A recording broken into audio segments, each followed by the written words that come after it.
public hearings. So we stream them all to YouTube so that anyone from the public is able to observe and watch if they would like. Next thing I need to do is read through our hearing script. This basically will just cover the procedure for the hearing, and then we'll jump right into it. So this is the June 1st, 2022 session of the Zoning Hearing Examiner docket. My name is David Sturkey. I'm the Zoning Hearing Examiner for the City of Cincinnati, and I'll preside over this hearing. The case before us today is case number ZH20220031.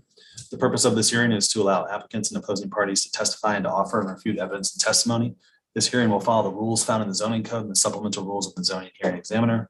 All testimony and evidence that an applicant or any opposing party wishes to offer must be presented at this hearing, unless a party has submitted testimony or evidence in the form of writing or digitally in an email prior to this hearing. That will also be considered. The hearing will proceed as follows. The applicant, the applicant's attorney, or the applicant's agent will first present the applicant's case. The public will then have an opportunity to speak after the applicant has presented its case.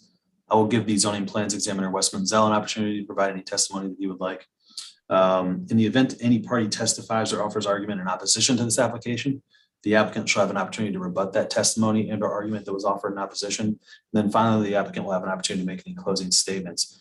So for our purposes here today, I'll allow the owners, the builder, Mr. Evans, the folks from Platt, to tell me about this project. I'm pretty liberal in terms of how I allow those presentations to occur. So one of you or all of you can tell me about the project.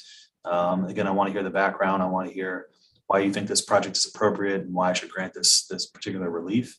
But how you all want to orient that is completely up to you. I'll give each of you an opportunity to speak if you would like. I'll then go to the public. I think we just have one neighboring property owner with us here today. So I'll give Mr. Rivera an opportunity to make any, to provide any testimony. I'll then give Wes Menzel an opportunity to provide any testimony, and then go back to the owners and the applicants to respond to anything that's been said from anyone else that's testified, and then make any closing remarks. So after all presentations have been made, I will close the hearing. Decisions may be expected within 2 weeks. I may limit or exclude any testimony that I deem irrelevant or outside the scope of the application being considered. I may interrupt any speaker to ask questions or make any comments. I may also refuse to consider hearsay testimony. That's generally testimony you want to introduce that consists of statements made by someone who's not present here. In the event of any technical difficulties with the Zoom technology, I'll do my best to troubleshoot those issues on the fly, but to the extent there is some defect that prevents us from meaningfully going forward with the hearing, I may continue or postpone the hearing at my discretion. Okay. Last thing I need to do is just swear in all of our witnesses. So if you intend on providing any testimony here today, making any comments, asking any questions, doing anything other than just strictly observing, then you need to be sworn in. So if you believe that is you, I'll need you to unmute. I need everyone to answer out loud, and I need you to raise your right hand. Do you solemnly swear the testimony you shall give will be the truth, the whole truth, and nothing but the truth? Yes. Yes. Okay, great. Thanks, everyone. All right, so who will be taking the lead here on the presentation of the applicant's case? I'll go ahead and start.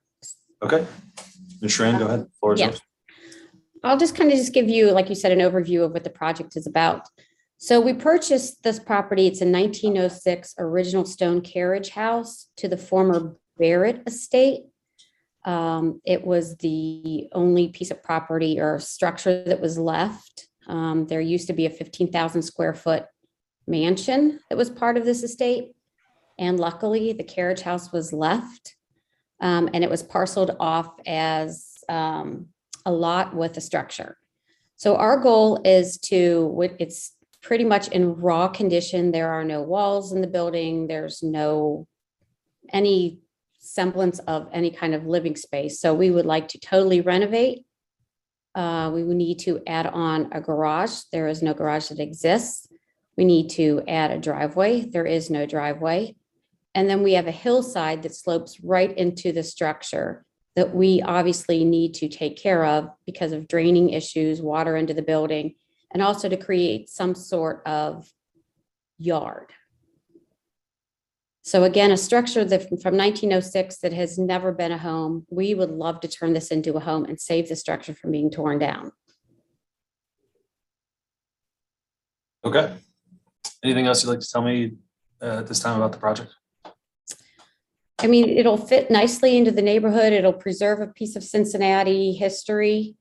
This is a generational home that has been only between two families so far. And I understand, well, it's not really up to me to understand why the main house was torn down, but we would truly, truly, truly love to save this.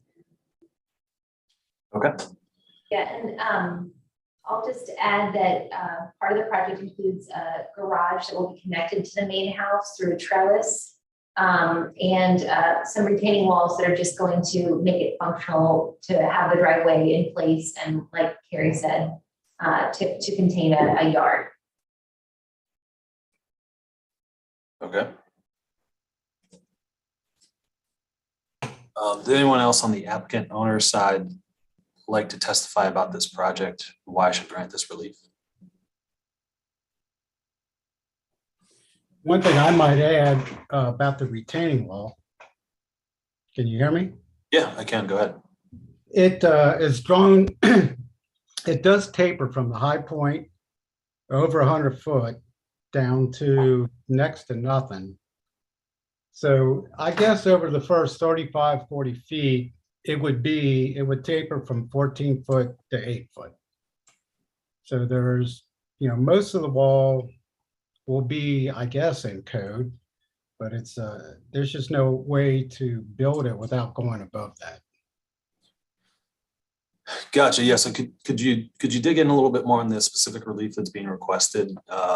So the relief that I have here in the staff report is that you're requesting a retaining wall that exceeds the hillside overlay district standards by 6 feet. So a 14-foot tall retaining wall, and then you're asking for a total of 41 feet of cumulative excavation, which is 33 feet above the standard. So why exactly? Why do you think I should grant this relief, and why is it appropriate for this particular piece of property? That's to anyone. Oh, I'll jump in again. Again, to save this, in order for this to become a home, obviously it's imperative that we have a garage. Again, that structure does not exist. So there's the fill that is occurring is we have to dig for a garage, we have to dig for the driveway, we have to dig out that hillside. The only way to support that hillside is with a 14-foot wall. Otherwise, the house literally just sits up on a hill and there's no land around it, usable land around it. So, again, in order for this to work, to have any kind of a side yard, any kind of an outdoor patio, we have to retain that hill, and that's the height of the hill. Again, it does taper down, but the fill amount is truly because digging in a driveway and digging in the space for the attached garage and taking out that hillside, which all would have to be done in order for this to be a home. We've looked at it in so many different ways. This is the way where we are using the hill at its best and trying not to take out as much land as needed, as could be used. Yeah, and I'll jump in real quick. This is actually the second client we've had designing on this property. So Carrie's correct. We've looked at it probably at least 18 different ways where we wouldn't do a wall of that size, but it's simply impossible. The other client that we had was going about this completely differently. But if you look at the side of the house closest to where this wall is, along the eastern edge of the property, the east side of the house, there currently is earth pushing up against the building, and the building's failing. The building has been failing over a long period of time. That part of the building needs to be stabilized. The only way to save this building is to pull the surcharge off of the structure. It's the only way to do it. The way we did it prior to this with the other design is we put a huge addition on that side of the house. Therefore, we would have had to have had relief for a side yard setback in order to keep the pressure off the building. We've had now 2 different structural engineers look at it, and they're all in agreement that that's what needs to be done. So in its simplest, the simplest way of explaining it is the only way to save this building, which is the last structure, part of the Barrett estate. The main building was destroyed and demoed, and now they put a new building up there.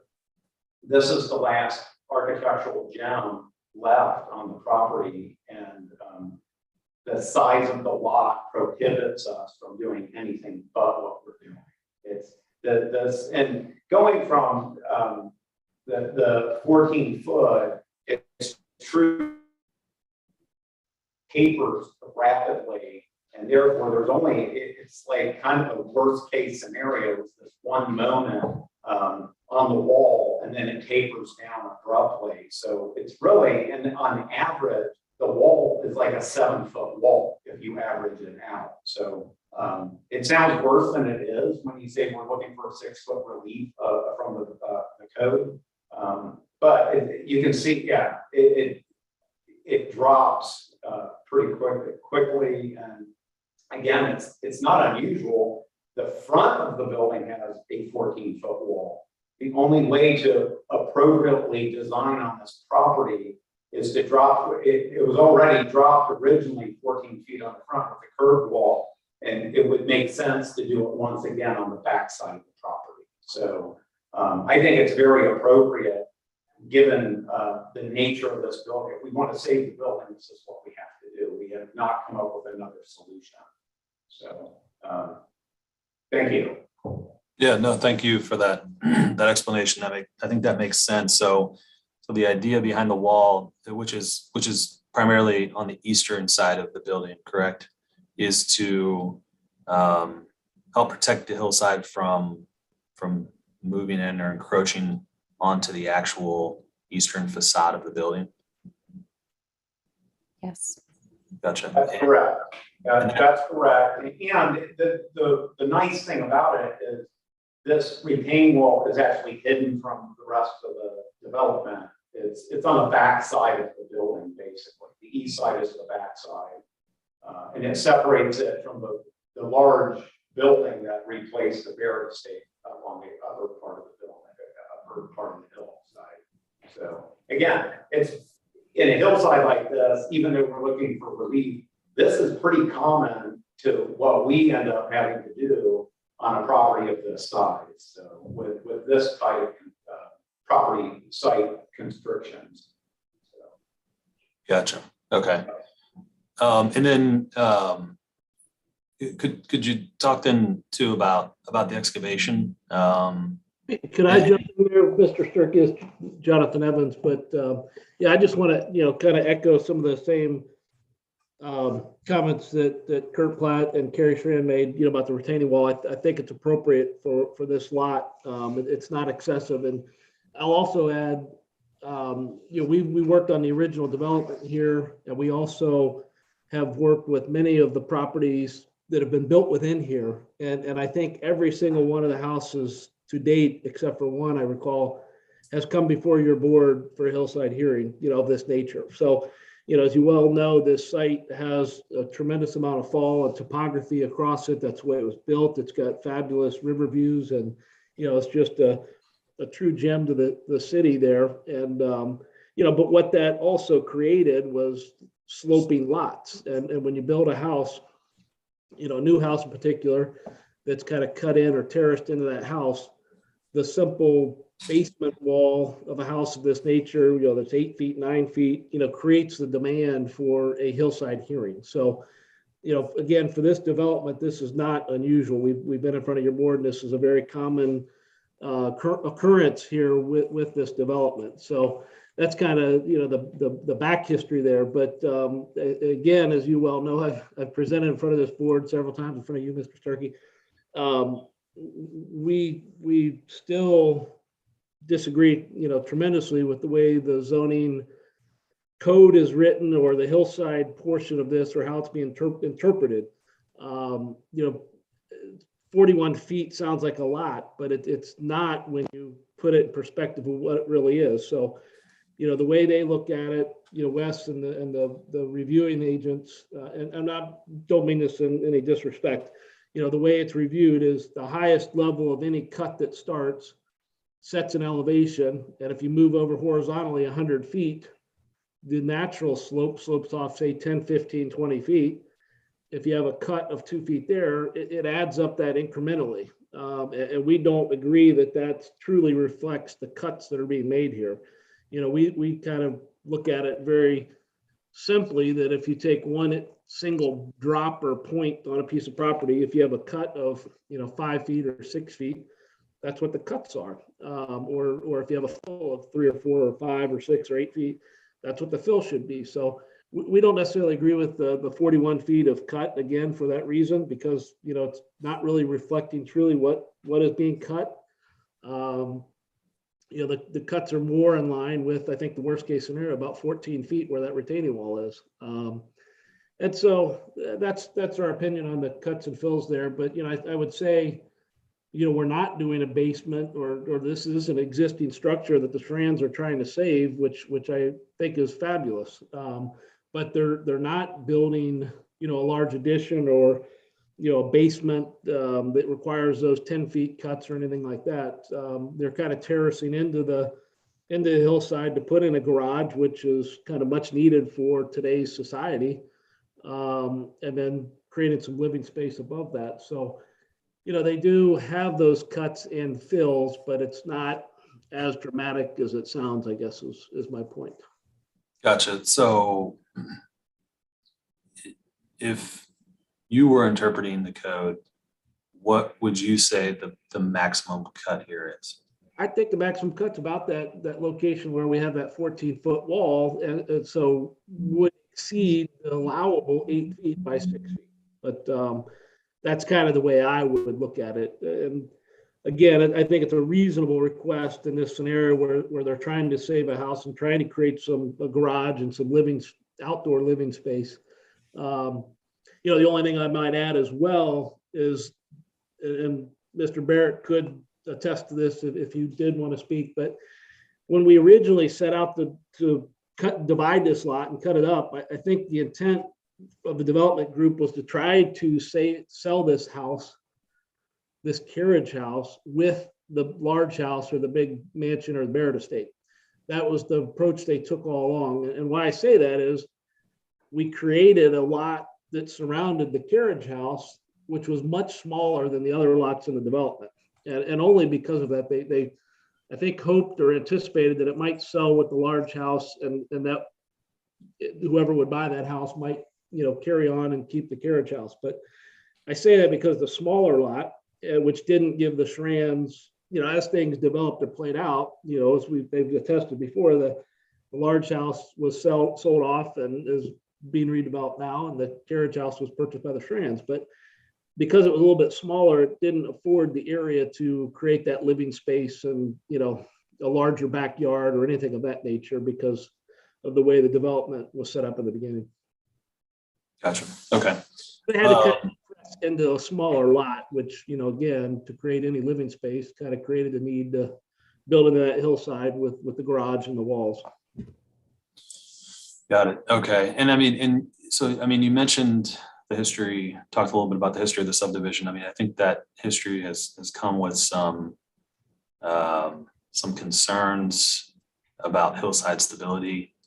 And I don't know if it's just movement of earth over there or drainage, but there's been some issues in the past, I believe, in that subdivision. Why is this particular project, do you think, going to avoid any pitfalls that has plagued the subdivision in the past?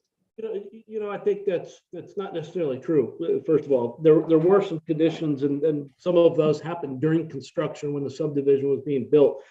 I don't believe there's been any hillside stability problems at all with the subdivision during construction or with any of the houses that are built there currently. So I don't think that's accurate. There was a large rain event that happened during construction before the infrastructure was even put in place that created some runoff. But it was a unusual large storm event that happened there. So, but that Well, we just broke the record in May for rainfall. So how have those conditions been mitigated since that happened? Well, all the infrastructure was put in, the storm sewers were put in, the detention pond was put in, during construction, and all of those were tied into public systems that are down in the lower part or in the public streets that are down there. So when that rain event happened that you're speaking of, none of that infrastructure was put in place. So it's not, definitely not a fair assessment of the subdivision as a whole. The subdivision's been in probably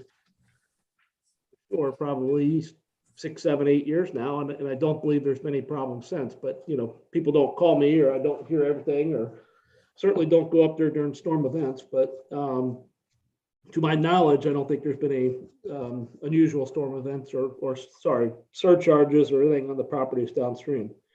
But second, to kind of add to that, the work that the Strands are doing is, they're saving the house that's there. They are adding a little bit of hard surface, be it the garage and a patio around the back, but that stormwater is being managed and tied into the system and tied into, the storm sewer system that's there, which goes to the detention pond. So it has been designed for in the original process and will be mitigated through, managing that stormwater runoff. And structurally speaking, the improvements that they're making, these retaining walls and the garage foundation walls, all of the improvements are actually going to stabilize the site than it is currently. If you were to leave it as is, there could be movement because it exceeds, Jonathan, like 20% slopes. And I mean, currently there are some there are some steep conditions on the site. So placing these structural retaining walls that are designed by a licensed structural engineer is actually going to stabilize the site. It's going to improve it. It is not going to diminish it, structurally speaking, and as far as potential hillside movement. Okay. Thank you. Anything else from anyone on the applicant under construction side before we move to public comment? Okay. Mr. Rivera, would you like to provide any testimony here today? Just some comments. First of all, I'd like to welcome the Shrands to the neighborhood. For your FYI, I'm in the property that's not developed yet at the corner of Grandin View and Grandin at the top there. And I actually wanted to thank you for the thoughtful consideration you put into your design. I'm anxiously awaiting to see what else is done in the development. And to be honest, was fearful of what might happen on 17, but you guys have done, from what I can tell, Mr.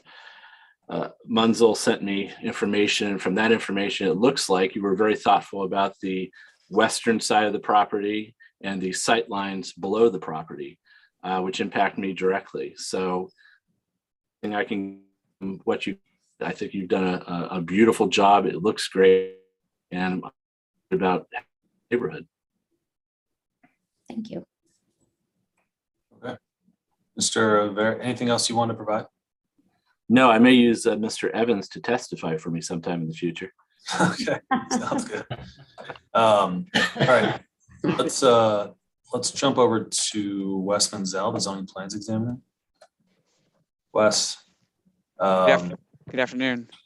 Sure. Good afternoon. Yeah. Could you? Yeah, I just want to highlight a few things, kind of,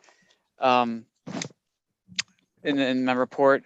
Basically, the applicant's taken an existing structure and is activating it and making it a positive contribution to the neighborhood. And they're doing so with kind of a minimal footprint of expansion. They're doing a small addition on the downhill side that's like the front door kind of area, and then they're also, of course, adding a garage with some living space above it, and a driveway. So the original carriage house structure had a driveway accessing from the rear, and I believe that access is now cut off by the original mansion or house structure uphill from it. So they needed to add a new driveway. So The cut number, which Jonathan mentioned, of course, is a little misleading. The 41-foot total, 27 feet of that is just grading slightly for the new driveway coming up the hill from Grandin View. And the remaining 14 feet of cut is a result of the, like you mentioned, the retaining wall. And then for the garage footprint itself, there's a 14-foot cut in the back corner as the slope comes down. The cut for the garage, the direct cut, ranges from, I think, 3 feet to the 14 or 15-foot number. So they're adding the driveway. Their proposal is conforming as far as height and setbacks. So given that it was not a blank site, and they're kind of creating a livable structure for today's lifestyle, they had to expand the carriage house structure, and then they're adding some space in the back, and they're connecting it together so it's considered one structure, which is another zoning code allowance. And as was mentioned, the retaining wall, as well as the foundation of the garage, will help stabilize the slope and create a little bit of a usable yard. But again, given that it's an existing house or existing structure, they're trying to make that usable. What else? Wes, Yes. just for the benefit of the record here, could you outline exactly how you came to the 41-foot cut calculation? Yes.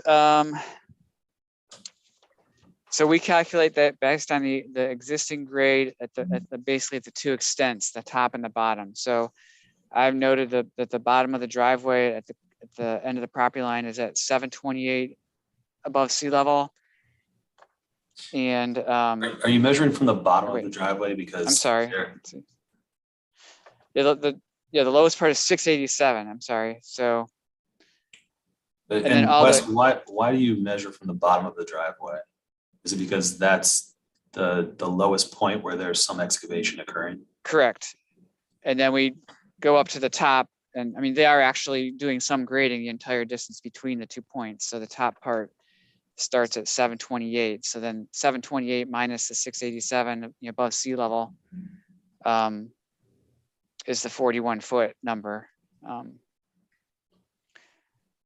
That's how we do it. I mean, yeah, it's a little misleading. So I do try to highlight, like in this case, the direct cut is like maximum 15 foot at any one location. And Sure.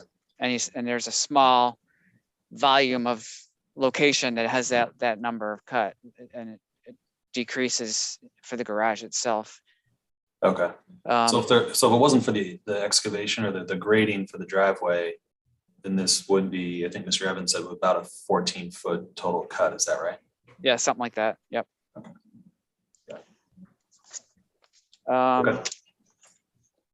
I guess I just wanted to highlight those few items as far as how each item fits into the story of redeveloping this site. So I just want to look at my final findings here.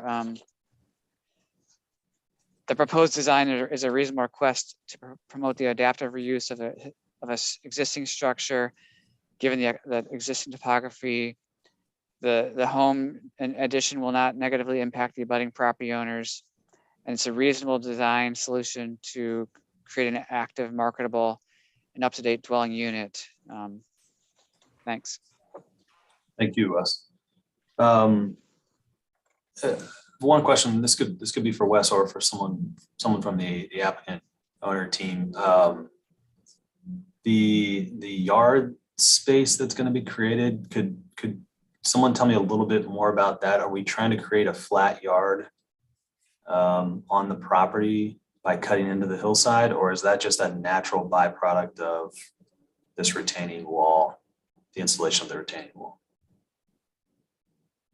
Sam, do you want to Yeah. talk? Yeah. Yeah, it's a little bit of both, right? So one is to make a usable yard. Right now, the slope where the yard is goes into the building. And so it's both really to alleviate that and create a stabilization and also to have a usable yard. There's really no other area of the lot that could be, a flat usable yard. And it's also to stabilize that area. Approximately how large is the yard that's going to be created? Let's see here. I think it's 30 feet from the house. Yeah, 30 feet from the house and about 50 feet long. So 30 by 50 feet. Yeah. And it's a hardscape. And it's a hardscape. That's right. Well, it's actually, yeah, mostly hardscape, some softscape. We don't actually have the landscaping yet, but yeah. Okay. David, if you look at page 7 of my report, there's an image in there that shows the wall, and it does show that it tapers, but that back corner is of course the area that's the highest area of like the 14-foot segment. So Yeah. I'm not sure exactly what that distance is. I'm guessing it's about 20 to 30 feet of wall that's above the 8-foot length, right above the 8-foot height. Gotcha. Okay.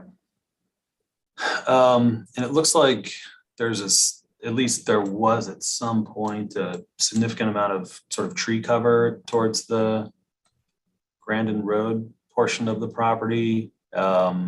Is much of that staying, or is there a sense for how much of that will need to be removed? Yeah, so there's going to have to be a couple trees moved on that or removed because of the garage.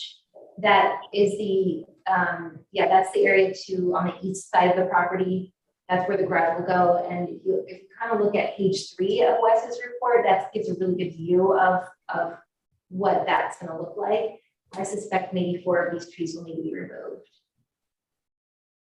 Gotcha. Okay. And I know that the Shrans really did want to keep that. That was something that they actually really came to us and they said they really liked that. Originally, you didn't have the garage there, but that ended up being really the only logical place to put it to mitigate.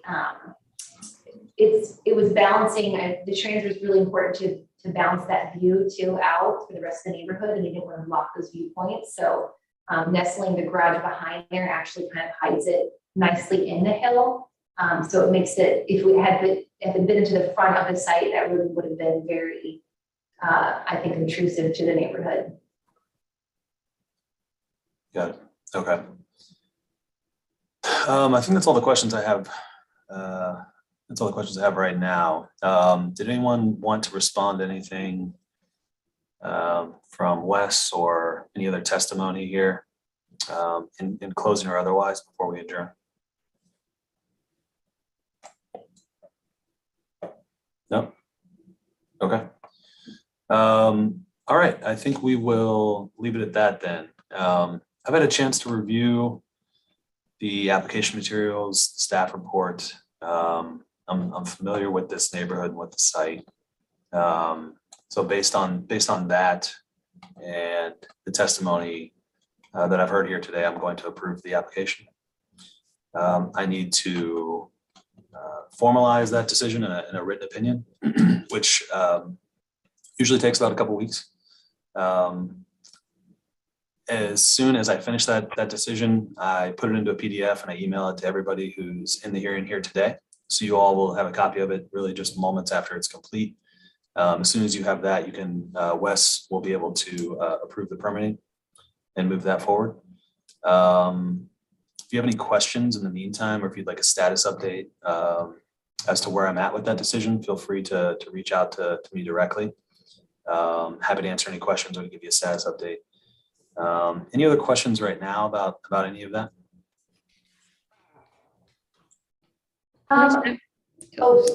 Sam, I just want to ask you, are you going to talk about the other part? Yeah, that's what I was just going to ask. So, and jump in, Carrie, if I'm asking a question, but David, we're going in we're trying to wrap up the permits so that the Shrines can get started building this. And my understanding is that the zoning hearing, the building department will not approve the permit until zoning approves it. So is there any way, I guess that's we're anxious to get them started. They've chosen a contractor and that contractor is ready to mobilize, and further delay could put that at risk. So just wondering if there's anything that we could do, maybe get a conditional approval on the permit, something just to get them in there and started on the project. Carrie, correct me if I'm wrong, but is that the question that you were going to discuss? Right. The fact that the two are tied in to each other. Yeah. Yeah. David, Yeah, go ahead, Wes. if I'm understanding your question, you're asking about the building code reviewing the project, or Yes. because they can review that without zoning approval. It's their parallel. Yeah, they have definitely reviewed it, and we have, I think we've wrapped up most of the comments. We're still working through one comment with Grandin at the city, but she did mention that she would be disapproving the permit pending the zoning hearing. And so I didn't know if and I don't think she's disapproving the permit, but that will hold up her final approval. And I don't know. Is that Diana? No, Grandin? Grandin. I didn't know that they worried about the zoning variance stuff because we're separate, but Yeah, she mentioned in an email that the permits would be not approved until the zoning approval happened. So well, maybe she's referring to the permit in general, but she's done her review. I mean, I would just make sure you conforming to her requirements for the building code review. And once David writes his opinion in writing, then we'll be able to approve it that day. Okay. I mean, I will, and then, yeah. Okay, so this should not hold up the pulling the permit, the building permit. Well, it will. Okay. Yeah, the zoning. Yeah, the zoning has to be, the box needs to be checked before they're gonna actually Pull the permit. allow us to go down and pick up the building permit. That's true. Yeah. That is true. So Yeah. we're getting the last thing checked off the box. It will, so we'll beat the zoning. So the question is gonna be, how quickly can zoning happen? I know you guys are busy. And I know there's a timing, and we appreciate you approving that. This is awesome. But I think with the builder on the call, he's not actually trying to get a shovel on the ground. So Yeah. Yeah. is there a sense, David, as to how long just that officially the zoning box will be checked on Easy Track? So I say 2 weeks because particularly the last couple of months, that has been a realistic, I'll say, timeline with the influx of cases that we've had. Yeah. I don't know if it's the time of year. I mean, maybe you guys know better than I do, but for some reason, April, May, and June tend to be our busiest months here. I have a backlog of about 20 cases. A lot of them are a little bit more simple, so I think I'll be able to get through them pretty quickly. And again, I do everything I can to get these out as quickly as possible. Sometimes they are quicker than 2 weeks. I just really think that 2 weeks is realistic based on the queue and the backlog that I have right now. And I don't know. I wish there was more that I can do to get it out faster. And like I said, I will try that. But it sounds like you guys do have everything in that you possibly could. And Wes, correct me if I'm wrong, to be able to issue the permit as soon as the decision comes out. But I don't think it would hurt to maybe check in with Galen or with Bob Martin over there, her supervisor, knowing now that you do have somewhat of conditional approval, right? That you know that it will be approved, and just check in with them to make sure that there's nothing more that you can do or that they can do to make sure that you can get shovels in the ground once you get the decision from me. Yeah, I was on the phone with Bob today, and it really is just one last thing, and we'll have that in tomorrow. So it really, it will come down to. Okay. Yeah, I just echo what David said. Double check with stormwater, MSD, check with everybody, make sure they've already signed off on it. If they haven't, you got 2 weeks about to finish all those other checks, double checks. Okay. Okay. We appreciate your time, and thank you. Thank you for approving it. It's a big deal to save this building. Thank you. Yeah. Well, Yeah, thanks. Thank you. Thanks for your creativity and patience on getting a design that's going to work. Thank you so much. Thanks. Good luck with the project, everyone. Thank you for your time, your testimony. We are adjourned. Thank you. Thanks.